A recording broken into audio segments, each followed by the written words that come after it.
Ashamaa harka fuunee daawwattoota mayashow kun Odeessa maayaa artiiti. Odeessa keenya har'aatiin taateewwan artii guyyaa boru irraa kaasee qophaan irratti xiyyeeffachuun isiniif qindeessine jirraatii itti dhiyaadha. Giddugalli leenjii garee tiyaatiraa dungoo bilisummaa marsaa afuraffaadhaaf barattoota leenjisaa ture beekamtii kennuuf ta'u odeeffannee jirra. Giddugalichi yeroo garagaraatti ogummaa artii tiyaatiraa fi fiilmiitiin barsiisaa kan ture yoo ta'u yeroo ammaan kanaas marraa afuraffaadhaaf barattoota 50 ol tahaniif beekamtii kennuuf qophaa'uusaa odeeffannee jirra. Sirni beekamtii kun guyyaa borii magaalaa Bishoftuu hoteela Seefartii keessatti ganama 9 kaasee kan taasifamu yommuu ta'u sirna kanarratti taateewwan garagaraa kan taasifaman yoo ta'u kanneen keessaa agarsiisni qof dubbii yookaan monoloogii fi fiilmiiwwan gaggabaaboon keessatti hammatamu isaaniitis odeeffannee jirra. Haaluma wal fakkaatuun guyyaa borii artistiin beekamaanii fi weelleewwan isaa dhandhama aadaa qabaniin kan beekamu Ayyaanoo Bariisoo eebba CD Haadha Malaa jedhuun moggaafame magaalaa Adaamaatti qopheessee jira.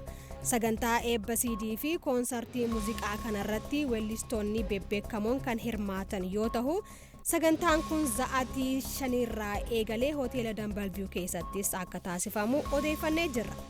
Gama biraatiin kitaabni summii boofaa jedhuun moggaafamee fi kabbabuu damiseetiin barreeffame guyyaa borii magaalaa Burraayyuutti sa'aatii 6 irraa eegalee galma gamoo shaaqaatti ni eebbifama.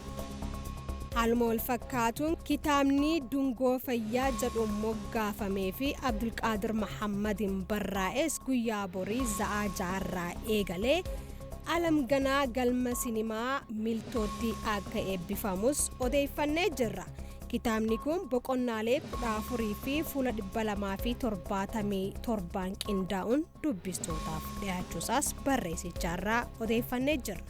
Torbaan borii ammoo magaalota Oromiyaa adda addaatti kitaabonni qabiyyee fi bifiyyee garagaraa qaban kan eebbifaman yommuu ta'u kanneen keessaa kitaabni mata dureen isaa barii jedhuun moggaafamee fi baay'isaa bulbulaatiin barreeffamee ni argama. Kitaabni asoosamaa dheeraan kun boqonnaalee 15 fi fuula 173 qindaa'uun dubbistootaaf dhiyaatee jira.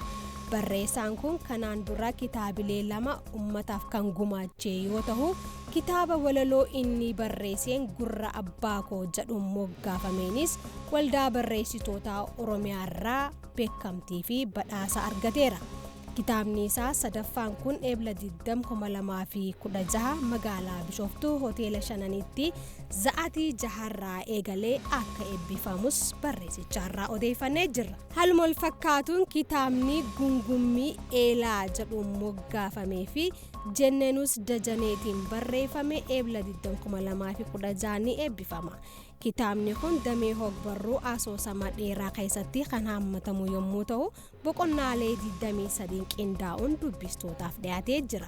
Eebbi isaatis torbee boruu magaalaa Finfinnee hoteela Ilillii Internaashinaal keessatti sa'aa 7 irraa eegalee akka taasifamu odeeffannee jirra. Odeessi keenya kanumaa sagantaa mayashow waliin turtii gaarii.